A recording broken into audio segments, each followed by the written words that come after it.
All right, welcome back to the show, everyone. Today we have on the show Chad Sutton. Chad is a full-time real estate investor based out of Nashville and is one of the managing partners for Quadro Capital. Quadro Capital is a real estate investment firm that focuses on multifamily investments throughout the Southeast. And even though he is in his early 30s, he's retired from his W-2 world. But beyond being a full-time real estate investor, Chad also has the cutest baby girl, Claire, who ironically is the only kid I've ever met that's willing to share their mac and cheese. So kudos on raising a good kid there. But Chad's going to tell his story way better than I can. I want you as a listener to pay close attention to his story about taking down a Knoxville deal and some of the challenges he faced early in 2020. But before we get into that, Chad, welcome to the show. Hey, Matt, thanks for having me on. I feel like it was just yesterday we were having that lunch and you were watching my baby girl pound mac and cheese. That is her favorite food group, and yeah, that's really what this is all about, right? Like a true champ, like a true champ. So, Chad, we like to start with the most difficult questions here. What's your favorite ice cream? My favorite ice cream. So I am being a Nashville native. There is a place called Jenny's. And at that place called Jenny's, that is the best ice cream in the world. There is a white chocolate mint, and that is absolutely, it's seasonal. It makes me so sad when it disappears, but it is absolutely the best ice cream on the planet. I don't care what your thoughts are. It's better. So I, I can concur. Jenny's is a fantastic place. So you already answered, I think the next question that I normally ask people is oh, toppings or no toppings. But no Jenny's doesn't toppings. do toppings. I don't need Yep, toppings for yep. that. It's that good. It's that good. So tell our listeners, what's the scoop? What do you do?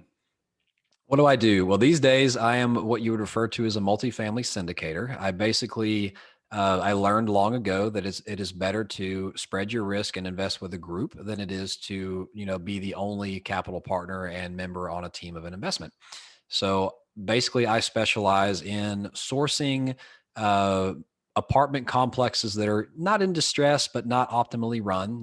We have this very specific avatar that we like to buy, and we then pull in people who are, I guess, termed an investor, and would bring private equity and sometimes expertise, and we would take down the deal together as a group. So I basically form small companies repetitively, because that's what an apartment is. It is a small business that generates revenue, and it happens to have an asset behind it. You're the Um, you're the first person to bring that up on the show, and that's the exact way to look at it. I love it. Where did your yes. real estate journey begin, though? Tell us about your first deal. Well, so it began. We have a saying here in Nashville that it takes 10 years to become an overnight sensation. People always see your success, but so truly, I think our public success has been mainly from late 2019 on.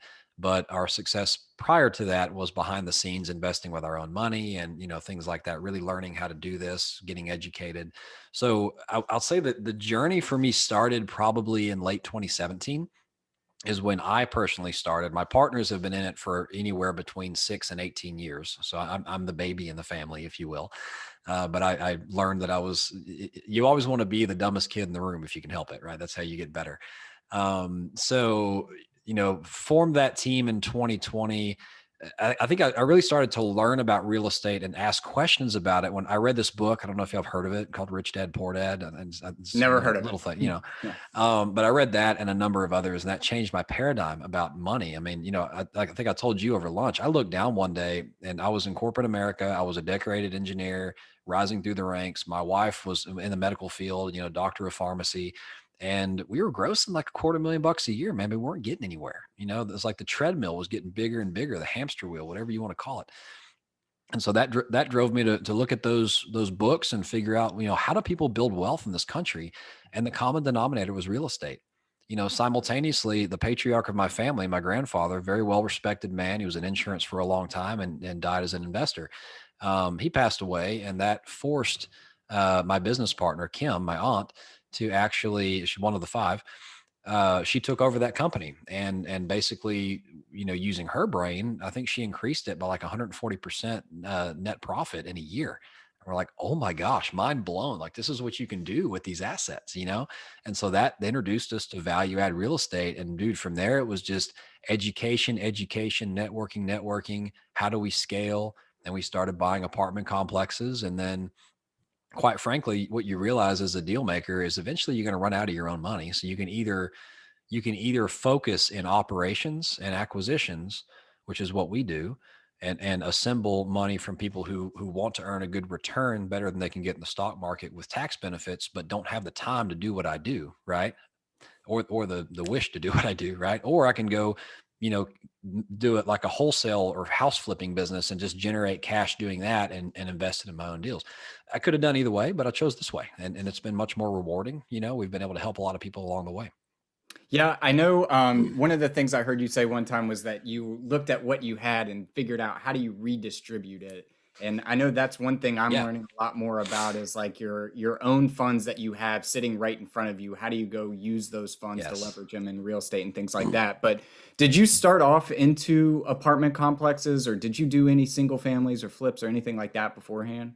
So my family did the business I was telling you about. That was at one point about 60 or 70 single family homes in Waco, Texas, and so it's down to like 35. We've flipped some, sold some, upgraded to some better assets. Anyway, so I had not.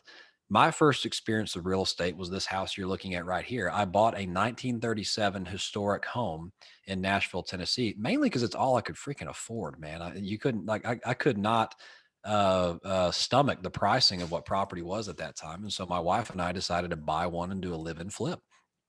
And what you're seeing now is not what I moved into, right? It's been completely rebuilt inside and out. I did a lot of the work. I'm very handy myself. I know how things go together. I rewired things. I pulled permits. I did everything I needed to do.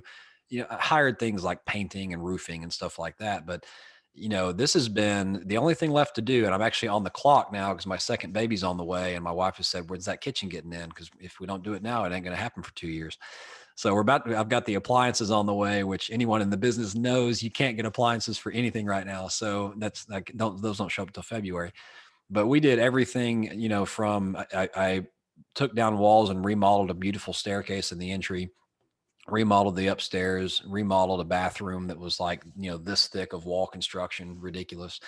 And what I did, man, like the real value there is I went to refinance it, and put an equity line on there, which is another strategy we can talk about for redistributing cash. I went to refinance it, and all of a sudden, my house went from being worth $440,000 to worth over 675. And I'm like, whoa, Yep. this just created some money. What if I sold this? That's a lot of profit. Yeah, I Um, generally like to tell people too, if they're looking to get into real estate, that's the best way to do it, right? Is yeah, don't go out and try to take down $1 million deal or anything like that. Just look at a yeah, distressed house where you can get in there, you can cut your living it's quick expenses, you can cash. get some handy work done. Yes. Any tips on how you kind of handled that process? Because I've done a live and flip before, and there's stuff everywhere, and it's not an easy job. So, any tips that you would Yes, provide to people that are looking to do absolutely. that? Absolutely. So there's a couple of very important things if you're going to do that. One of them is know where your HVAC is set up. So, for example, there's two products that I use extensively. One of them was called Ram board. It's this big roll of effectively really tough cardboard, and I've got these beautiful hardwood floors. I don't want to mess them up. They were here, right? So I laid down this Ram board and duct taped it to the walls, in the rooms we were working in. I had this nice work path that went outside. There's another thing called zip wall. And it basically you just buy painter's plastic, and you basically, like, I used a strip of wood and a little nail gun and tacked it, on the door frame and got it in place. And then you cut a hole in it, and there's this zipper that adheses in place so you can zip in and out. Well, that really helps with dust collection, because once you Yes. start tearing into stuff, dust gets everywhere. And if you let it penetrate your house, you'll never get it out. Yep. And so beyond that, if you're working in a room, you need to seal off the air vent. And especially if it's got a return air there, you may have to turn off your HVAC or something, but you really don't want all that dust getting in your ductwork because you'll never get it out. Right. Yep, yep. It's So like those are sand at the probably beach. exactly. So that's probably the biggest consideration, is you really just want to isolate the space you're working so you don't trash the rest of your house, and Yep, clean up every day. Like it gets really dirty really really quickly. Tools are everywhere. Cleanliness is key because you don't have a lot of workspace, and but yeah. yep, So thinking yep. back to So, those days. so you buy your house, you do a renovation, you go to the bank, you're like, whoa, I've forced a lot of appreciation here. Maybe I should be Yeah. doing this more on a bigger scale. How did you make that shift from live and flip to apartments? Well, so I started looking around Nashville. I was like, oh my gosh, okay, next step, let's go do one and sell it. Wow, I'm gonna get rich tomorrow. It's great, or in 3 months. And I started to figure out that it was really this just because single family homes are priced based on sales comps. So when you have people coming, selling their 1,200 square foot house in Los Angeles for, 4 million bucks, and they come to Nashville and buy the same house for $500,000, like, oh, this is great. I'll pay 600 and win it from this guy. No problem. So that happened, and sales comps were just through the roof. So it was very difficult to be able to come across something where I could just go and pick it up where I needed to, put the money in it and go flip it, right, for a good margin. So that frustrated me because it's a very active business, and that's not really something you can, I guess, but it's not really something where you can like live in Nashville and start flipping in Atlanta, Georgia. It's just, there's too much hands on, right? So that didn't really work. And then simultaneously, this is when my partner was, overtaking the single family business there. So I started looking for rentals as well, that, similar price problem. And then a friend of mine who was hugely successful in multifamily real estate, I asked him, I was like, how did you start buying these big properties? And, he said, I have friends who have known me my entire life, and not once has anyone asked me what I do. Thank you for that. So he handed me a book. It's on my shelf over here. You notice all those books over there, called Multifamily Millions by David Lindahl. And he said, read this book. And if you understand it and you want to learn more, come back to me. So I did. I couldn't put it down. And it basically talks about, how you assemble deals and like how people actually go buy a $10 million property. Because like most of your listeners, if they're like me, they're like, there's no way I'm ever going to have enough money to buy that. Right. Well, you're wrong. I'm doing it right now. At 32 years old, I'm buying a $9 million building that I'm closing on at the end of the month. So it can be done. You just have to know how. And that led to, okay, well, these are big enough that they can support their own staff. So this building I'm buying is in Decatur, Georgia. It's not even remotely close to me, but I don't have to be there to run the operations day to day. I'm hiring a best in class company to do that. And we are budgeting for all that as we're building this little business. Right. And so that led to go to every seminar you can find, talk to every expert you can find, much like you're doing, right? And just talk and learn. And that process took about a year before, because not only do you have to learn, you have to get enough street cred to where a broker is going to trust you enough to say, yes, I will go on a limb and put my neck out for you and tell my seller that I'm going to trust you to be the one to buy this property. And it's not like a single family home where you can just like, oh, the buyer fell out, I'll go get another one tomorrow. Like these take 3 to 6 months to close. So it's a big Yep. freaking deal if the buyer doesn't perform, Yep. you know? There's really two things I would take out of that is one, you mentioned that single family is all based off of the comps of the house next to it. So Oh, what I that didn't means complete for that. Complete that for me. I would say, yeah. So for everybody out there that's listening, your value of your single family, if you're in that space, is only going to be as high as somebody's willing to pay for a similar house next door or in the same vicinity and things like that. The difference between multifamily is, like you mentioned at the beginning, it's a small business. And small business have income, expenses, and then they have profit. And what you can run that profit at is what people are willing to buy multifamily at. So Yes. essentially, you can increase revenue, you can decrease expenses, and you can get a better return on that asset because you're running that business better. The second thing I really want to touch on, and that I think you can add a lot of value to helping all of us understand, is team. So when you're in the multifamily space and you're doing $9 million deals that are states away and things like that, it's a team sport. Yes. How did you at Quattro Capital go figure out who's on your team, what responsibilities everybody has, and things like that? So I'm going to say there's levels of team, and I need to people who teach this stuff, they don't mention this enough, that when I say team, I don't necessarily mean employee, right? I'm not hiring all these people, right? So in Quattro Capital, we have 5 managing partners. That is all we have in Quattro Capital. We do not have employees. We never will. We don't want to, right? I don't want to deal with payroll tax. But what we do, so I kind of lead acquisitions. Having that recovering engineer brain, right? I'm very good with numbers. I know how things go together. I can look at a building and walk through with some experts and figure out what it's going to cost to do what I need to do and how long it's going to take. So that is essential in putting together business plans that you can stand behind and they're going to execute as you say they will. So my main play is on that front end. I work with finding, negotiating the deal, building those broker relationships, building up that trust so that they trust me as a buyer. And then I take that deal all the way, through through the closing period. My So the two family members in the business. So Tammy is my mother. Kim is my aunt, her sister. Kim is, because of the, what she had to do in the family business, she learned asset management very early. So she is very good operationally. She can drive. I mean, dude, before this, she used to drive billion with a B dollar contracts to perform in the IT industry. She knows how to, That's a you small know, number. yeah, The Fed's out there exactly. buying trillions. Yeah. So it's no big deal. So Yeah. she's our asset management specialist. Um, Tammy is kind of between. So she support, and it's because acquisitions versus operations, it ebbs and flows depending where you are on your deal cycle. How many you've bought versus how many you've sold.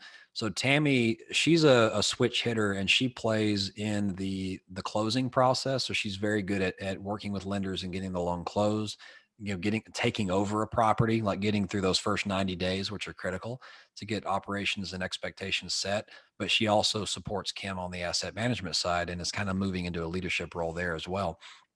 And then you have Dr. Aaron Hudson and Maurice Philogene, who are probably our two most experienced players in terms of time. They've been in this the longest.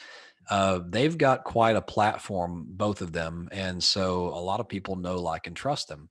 So at this point, they spend most of their time, sourcing private equity. Now that is building relationships with people like you and me who have, 50 to 100 and I don't know, $200,000 to invest. And, people have to know, like, and trust you. Emphasis on know. They got to know you first before they can like and trust you in order to, um, you know, prove to them that we are the right fit where we can help each other, achieve our goals. And they're also talking with people like, institutional money. Like when you're going after let's say you're going after a $10 million deal, right? You got to bring, call it 3 million to the table. It's a little impractical to go get that from like, what is that? 40, 30, Yeah. $50,000 investors or something like that, or 60, I guess. Um, so you really want to get someone to write, or let's go even bigger. Let's say you're doing a $50 million deal. You need $10 million in equity. You want to get one or two people to write about $8 million worth of check, and you want to go raise the remaining 2 million from smaller investors, right? So they really specialize in assembling that equity structure and sourcing where our capital is coming from. Is like, there's two ways to add value in this business. You add value or you grow equity, right? And there is, people aren't giving us money. We're giving them a business opportunity, right? And there's so much capital looking for a better return that most people don't have access to, just investing in mutual funds in the stock market. And that's what they specialize in, is how do we find the right money that's looking for what we're providing, and matching deal to equity, because they're all a little bit different. Yeah, I love that Um, add value or grow yeah, equity piece of it. yeah, It sounds like you guys took a look internally at your skill sets and yes, where everybody had experience, and you just kind of mapped that out. And for those of you listening on the phone, I guarantee you have some sort of skill set that maps well, or maybe Chad is looking for in his business, or I would be looking for in my business, et cetera, that you don't even know you have yet, but when you're around other people, it'll naturally come out. So that's key there. I think one of the things that you've done really well though is grow your network in such a short yes. period of time, and you've been able to build broker relationships and grow investor relationships and things like that. For somebody that's out there listening and they want to start growing their network, what are some tips that you would offer them? So, and before I do that, I didn't finish what I was saying before, because I left you with a critical missing point. The rest of the team, and this will be 30 seconds or less. The rest of the team are the ones who are not part of Quattro, and that is the property management companies who are really. It's like, do you want to put a drunk teenager behind the wheel of your Ferrari or an experienced race car driver? That's the analogy. You got to hire the right company. You gotta have the right brokers. You gotta have the right mortgage originators, like all those, insurance guy, right? All those people, those are your team. Okay, so back to this. We're not doing everything. Yep. We're delegating. But back to growing your network, I would say number one is, get a little bit of confidence in yourself and post about stuff on social media. You cannot underestimate, and I'm even learning this now. My partner's been ragging on me for a year to be better at this. you cannot underestimate what a social media presence will do for you, right? If you're learning about this stuff, if you're researching, like most people don't understand this stuff and they don't know people like you and me and your listeners, right? So put it out there. Don't be afraid of what your friends are going to think. Don't give two, don't give two cares in the world about what comments are going to come your way, right? Put it out there because I guarantee for every one hater, there's about 10 people who are really loving it, right?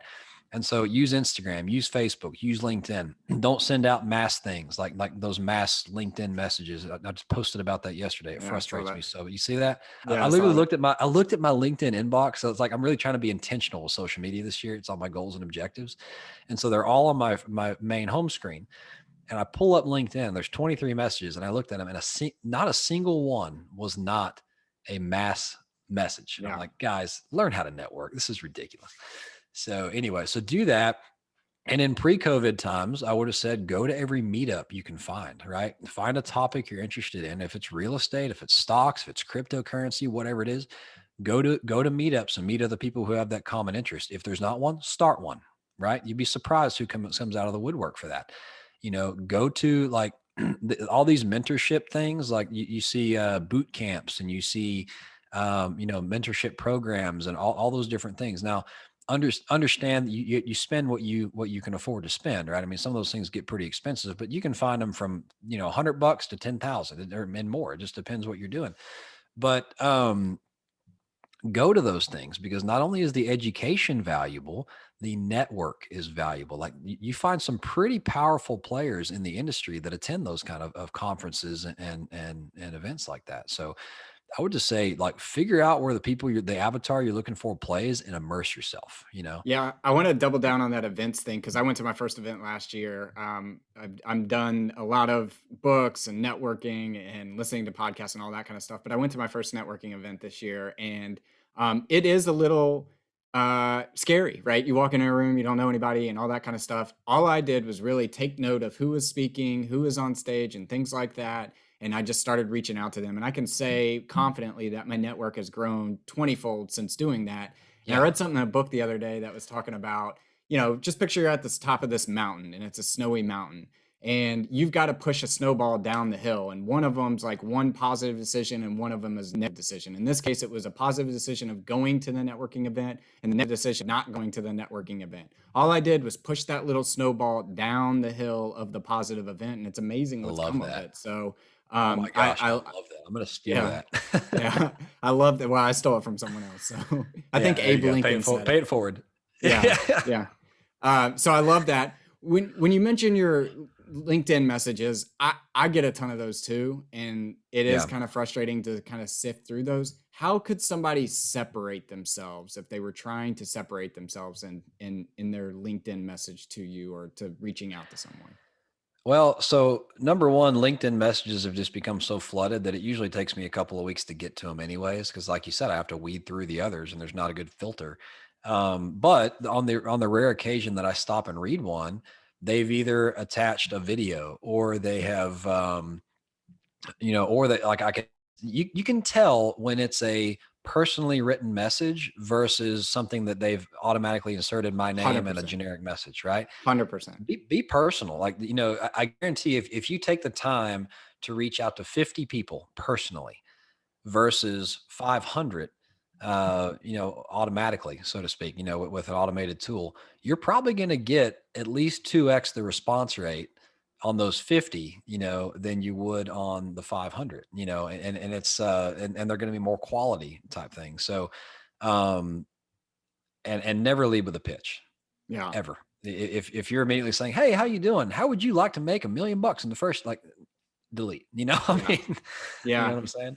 The thing I would say there too is I got connected with you because we're going to bridge into the Knoxville property that you guys took down. Yeah. But being from East Tennessee and growing up in East Tennessee and living in Nashville for so long, if I ever hear someone on a podcast and they say Nashville, East Tennessee, Iron Man, which I'm a big fan of, Austin, Texas, which I lived in for a while, Florida, where my parents live, that's just an easy door opener right there. It's just something as simple as, hey, Chad, heard you on Commonality. this podcast.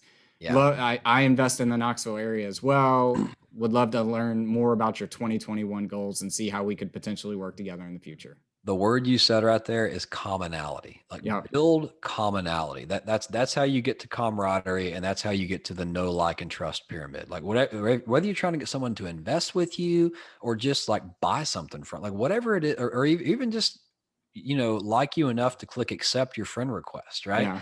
You just have to build that commonality, and then that leads to know, like, and trust, and that's the pinnacle of a relationship right there, right? So 100%.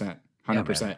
So I want to switch gears on you real quick and talk about the Knoxville property because, man, when I heard this story, it's just super impressive to hear about the persistence and all that. So first off, you mentioned an avatar that you have when you're looking at properties, and your avatar is actually a little bit different than I've ever heard anybody talk about. Can you talk just a touch on what your avatar is and why it's important to have an avatar? Absolutely. And I was going to, so first of all, why it's important to have an avatar. And, it frustrated me when my coach said this in the beginning, when I was first starting out trying to find, multifamily properties. But there are literally so many markets and so many deals that you can't possibly look at them all. And you're going to make a mistake if you try looking at all asset classes, all types of, or all stages of asset classes and all locations, right? So number one is, at least when you're starting, like we watch about 8 markets now, but when we were starting out, we watched one market. That market was Knoxville, Tennessee. And just get to know that market, because as you know, I mean, go to Memphis. If you're in Memphis, if you buy one street to the wrong direction, it's a whole different world, right? Mhm. So you have to know your market. You have to know your area. At this point, we just kind of hire players to help us know those. But anyway, that's a different story. Um, but so you pick a market, that's shade of avatar number one. And then you have to pick an asset class. Like, okay, like there's a lot of commercial real estate. There's even single family real estate. Like, am I buying houses? Am I buying apartments? Am I buying strip centers? Am I buying the Eiffel Tower? Like, what am I buying? It's all real estate. So we chose multifamily, and that is because of basically the demographic shifts and the supply and demand imbalance that makes multifamily a good investment for a long time to come, because affordable housing is a problem in this country. Further from that, we specialize, properties are ranked A, B, C, D. A being the best new luxury expensive property, D being the slumlord war zone, you don't want to go there at night, type of thing. B and C's are kind of in the middle.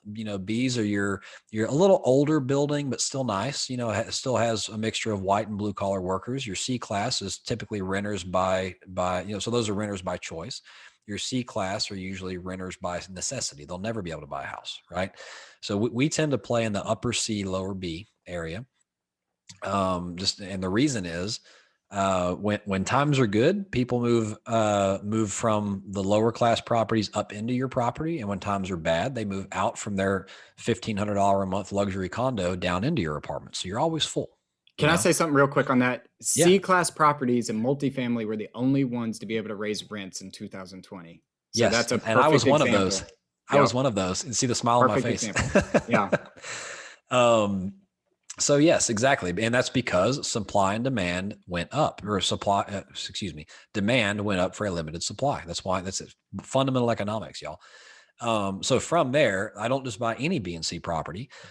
I love stabilized properties. Stabilized meaning they're greater than 85% occupied. They have at least a 6-month track record of strong collections. Those are easier, because if I can buy those and it's like, all I have to do is raise rents a little bit, maybe do some renovations, add an amenity. Those are easy, right? So I like those if I can get them for a good price, but those usually go for more money because, the risk is lower. High risk, high reward. What we more typically go for is what I'd call a medium to hard reposition. And that is going to be a property where it's probably going to need the majority of the tenant base to be turned over, because let's say it's just kind of fallen in disrepair. They're letting people with no credit in, nobody's paying rent. It's kind of the thing where you kind of have to get the cockroach residents out. I hate to say it that way, but there are people who just game the system and they hop apartment to apartment. So you get those out, you keep the good residents, and then you start building a better resident base, and you're renovating the whole time. And eventually you have this asset that is, 30, 40, 50% more profitable than it was before. And you just created value. You created a stable asset. So that's really what we like to do. And I think what you're going for from there, it's how big of an asset. So with all that in mind, we specifically target properties below 150 units. And honestly, I haven't bought anything greater than 110. The reason is there is a lot of institutional money out there, like REITs and funds and all that kind of stuff. And they've got $6 million they need to place yesterday, and they'll go overpay for a property all day long. So in order to get those bigger assets, I have to compress my equity a lot because I have to pay too much for it, and that's a relative term, but I think we're paying too much for them. When we play in the smaller realm and even in the sub 100s, those are usually owned by high net worth individuals or mom and pops who bought it as an income stream and either run it into the ground or just don't run it efficiently. And, they're like doing their church donation out of it and paying for the kids' soccer out of it and, stuff like that. It just doesn't make any sense. So we look for properties specifically with those characteristics that have deferred maintenance, that don't have an optimal tenant base and are not being run well. And we come in with operational rigor. We come in with a good management company. We come in with rules and regulations, and we turn that sucker into a cash flowing property that looks nice, that you can be proud of. So that's really how we do it.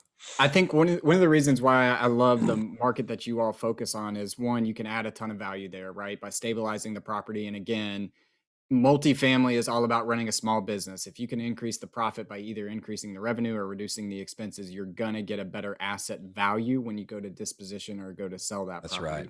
But two, for our listeners out there that aren't familiar with multifamily, usually about 100 units, you can start paying for a property manager and a maintenance staff. So when you talk to a lot of investors, they say, I focus on 100 units and up. But to your point, there's a lot of institutional money out there that's got a couple billion in the bank that they need to deploy this month to get it off of their books, and they're willing to go overpay for that. So when I heard you all specifically talk about, hey, if we can go capture 3 30-unit properties within a mile radius, that's basically the same thing, and we'll just have them hop between properties. That just blew my mind. Really, I can't believe I didn't mention that. As soon as you started saying this, I was like, I know where he's going. That's what he wanted me to say.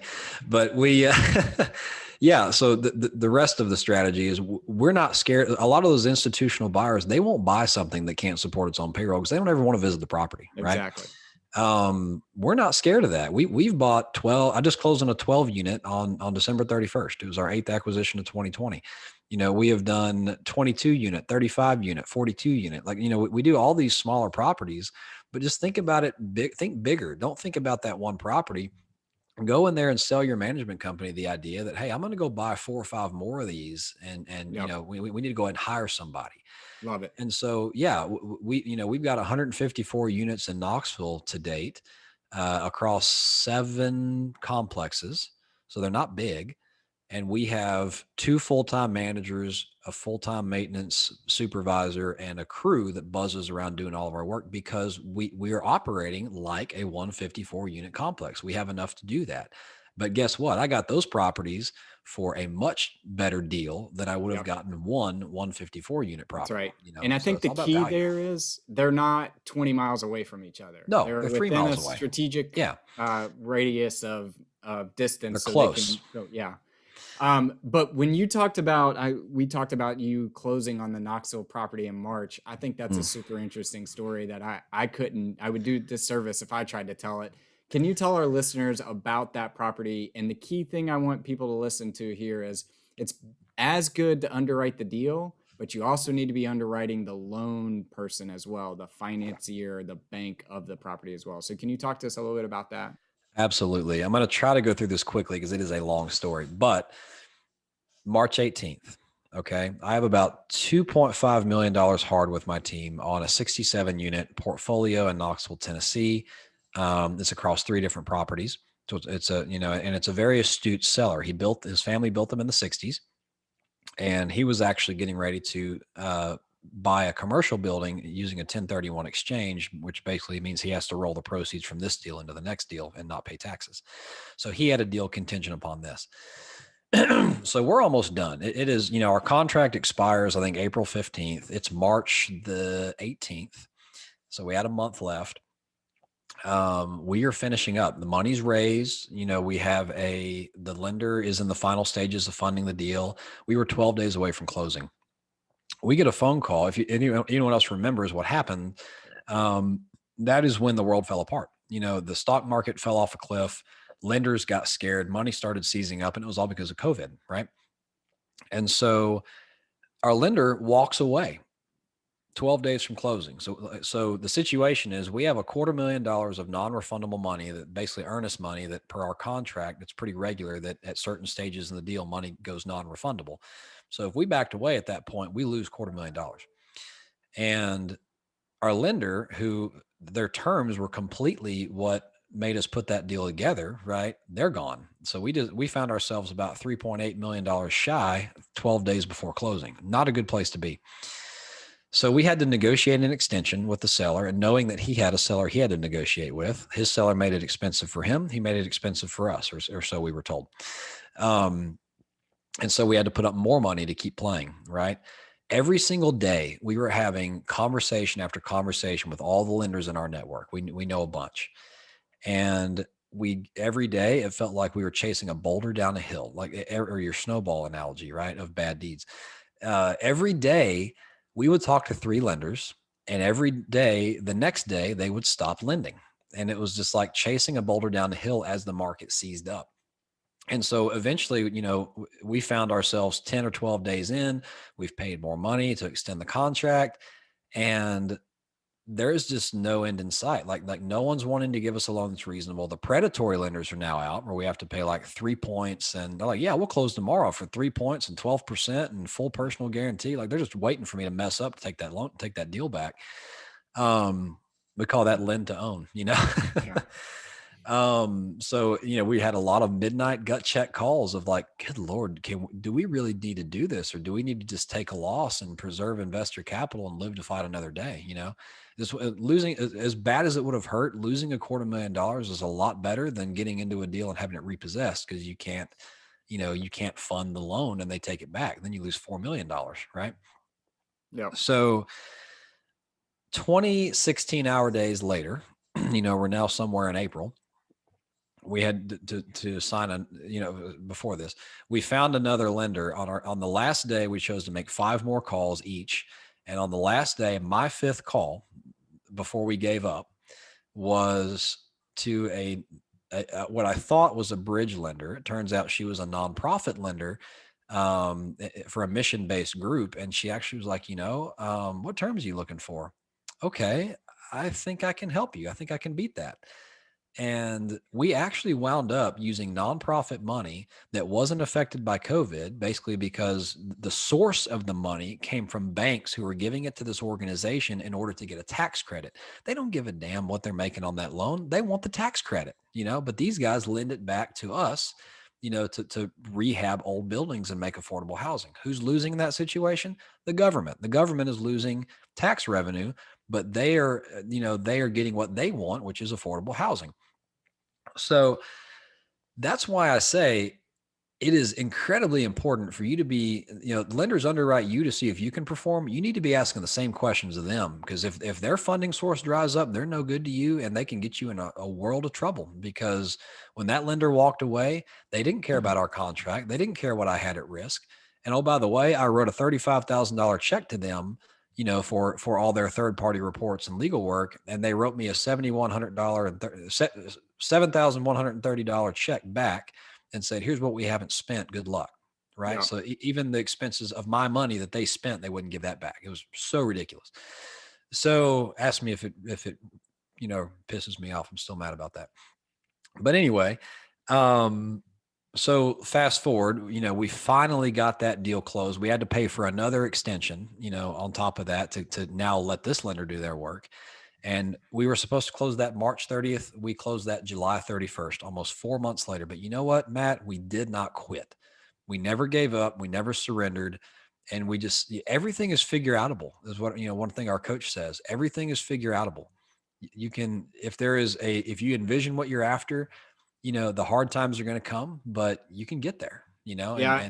And I think the key there too is every problem has 5 different solutions. And I think Yes. we're trained to think that there's only one solution out there. So when you're going to take down a deal, you're saying, hey, where's the GSE debt? Okay, there's no GSE debt. Then I need to go to the banks. Okay, I can't go to the banks. Let me go to the bridge loaners, right? Right. And we get stuck in thinking that there's only a couple different ways to skin a cat, and that's amazing persistence. And I'm sure it's doing well for your portfolio, and you're able to do deals when other people can't, which gives confidence to your investors, gives confidence Yes. to your Yes. closers, gives confidence to your brokers and everybody else down the stack. And you know what? What Um, you said earlier, Matt, these types of properties have actually improved. And Knoxville actually is one of the best markets in the nation right now, per the Moody's report, for prior 12-month rent growth. They've yeah, continued to grow during, even the nice properties have continued to grow during COVID. And, I was looking at financials today. We took these things over average of like $450 rent, and I'm leasing up at 750 right now, about to bump it to 8 because the market's awesome. bearing it. Yeah. And I'm still Yeah, affordable.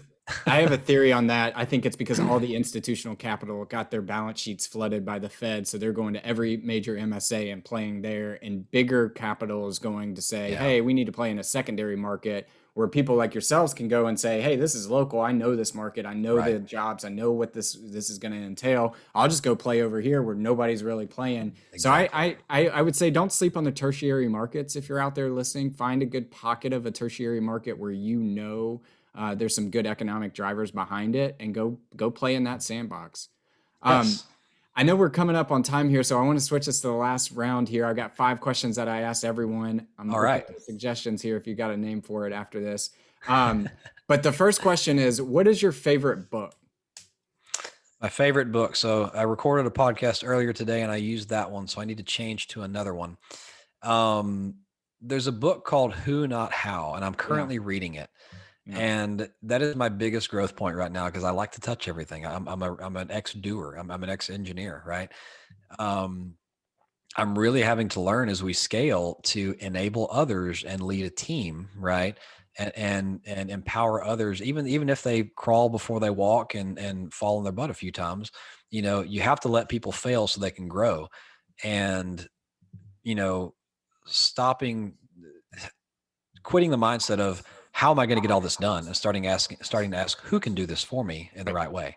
That's the book, man. Yeah, that's right. Somebody gave me to that 3 years ago, and I read it on a flight, and I now it's like Yeah. taking off and it's everywhere. So if you haven't read it, it is definitely a fantastic read. I believe you are a creature of the habits, and the person you're going to be 10 years from now is directly correlated with the habits that you do today. What is something that you do every single day?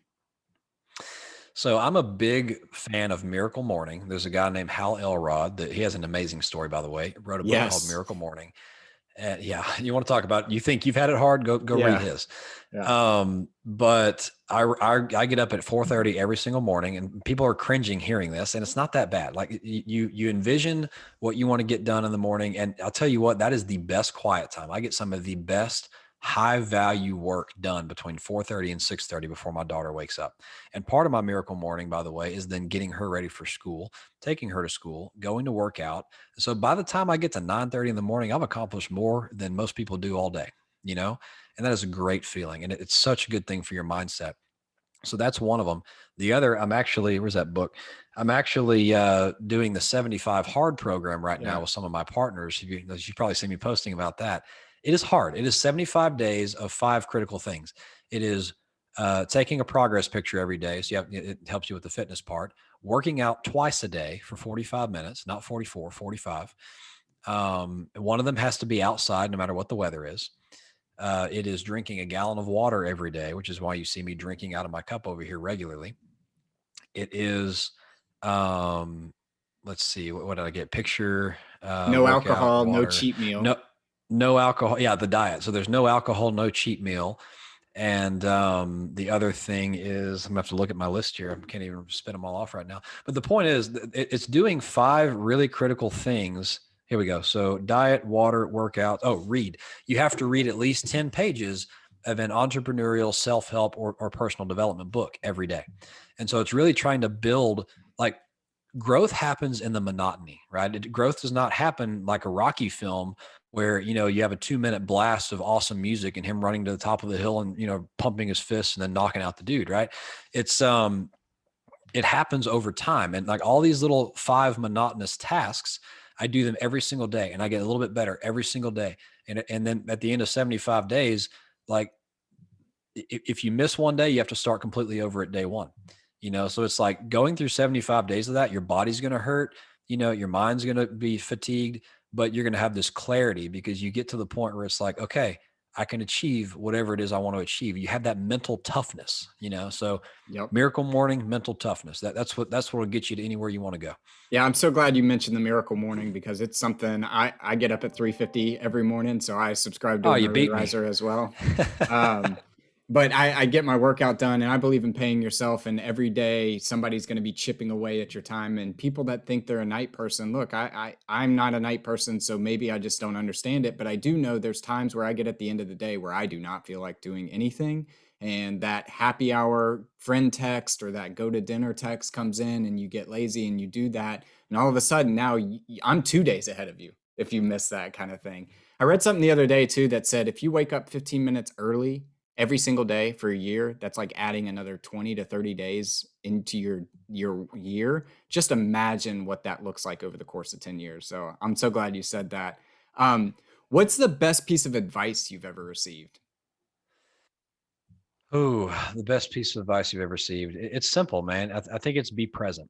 We and enjoy the journey because it's easy for us to look at what we want to become. And you can look at like I fully believe, like you said, you have to be today who you want to be in 10 years, right? You have to have that foresight, but you also can't like you can't just work 200 hours a week or something, impossible like that and blow your family away, because then you're not going to have those you really care about. You can't ignore your health because then you're not going to be there to see 10 years from now, right? So like you have to live in balance, and it's really hard. Like the work-life balance doesn't exist, right? But you have to find this harmony between what you care about and what you're trying to build professionally and things like that, and really really work to keep that harmony and be present in the moment today so that you don't find yourself 10 years from now always trying to get to the next thing. You got to Yep. enjoy the ride. There's green time and there's gold time. Green time makes you money, gold time fuels the soul. There it is. Two final questions for you. What is the thing that you're most proud of in your life? Beyond your family, beyond your wife, beyond your daughter. I think honestly, what I am most proud of in my life is the company we've created. I mean, we now manage by the end of January, it'll be about $30 million worth of property. And having taken X amount of equity and turned it into a multiple of that, I think it's the coolest thing in the world to be able to create wealth, not accumulate it, create it, right? And I feel like we've learned a secret that most people aspire to learn and think it's a get rich quick scheme, and it's not. But when you apply the right efforts and the right knowledge, you learn how to create. And that's, it's not about the money, guys. It's about what I've created. I've created freedom. I've created wealth. I've created, a source that helps other people get to their goals. I've created safe, affordable homes where families live and take care of their kids and eat dinner and do their homework, and they're not decrepit. So like, I just love what we've built. I think that's probably the biggest accomplishment that other than my family. You took that away from me. So That's awesome. I love it. Last question. If you could sit down and eat a bowl of ice cream with anyone, who would it be and why? bowl of ice cream with anyone.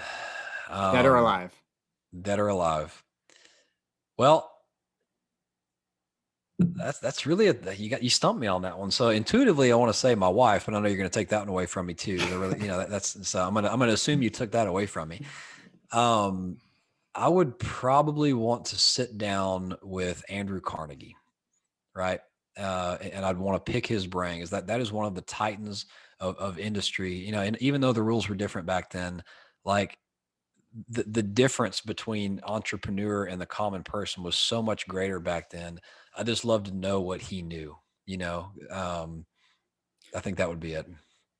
Without the benefit of having a smartphone, a computer, the internet, all that kind of stuff. Like we live in the best age to go do things that you want to do in life. And Gary Vee talks about this a lot, where he's like, hey, if you want to talk about Smurfs, there's 100,000 people on this planet that love Smurfs, and you can make money, 6 figures a year, talking about that. So I give you kudos to that answer. That's the first time I've heard that answer. And you're right, to build something from nothing without all the common Yeah. resources we have today is truly incredible. And he gave it all away. He gave it all away. Look Yeah. at everything that he did with Carnegie Hall and things like that. He gave a majority of it away. So Right. fantastic. Thank you for your time. Thanks. This was a lot for me. I know I love the networking piece a lot, because that's something that I'm keen on in 2021, wanting to grow my network. So appreciate your tips there. If our listeners wanted to reach out or find out more about you, what's the best way they could do that? So find us at thequattroway.com. I'm sure Matt will put that in the show notes for you, but I'll spell it here and he can edit it out if he wants to. It's TheQuattro TheQuattroway.com, thequattroway.com. That will have links to our calendars. You can email us. We love talking about this stuff. If you want to come in and partner with us on something, see what that looks like. If you're an aspiring syndicator and you need someone to sponsor a deal for you, we've done that before. And if you just want to say hello and talk about financial freedom, we love doing that too. So stop in, say hello. Awesome. Chad, thanks for your time, and look forward to having you back on the show sometime soon. Thanks, Matt.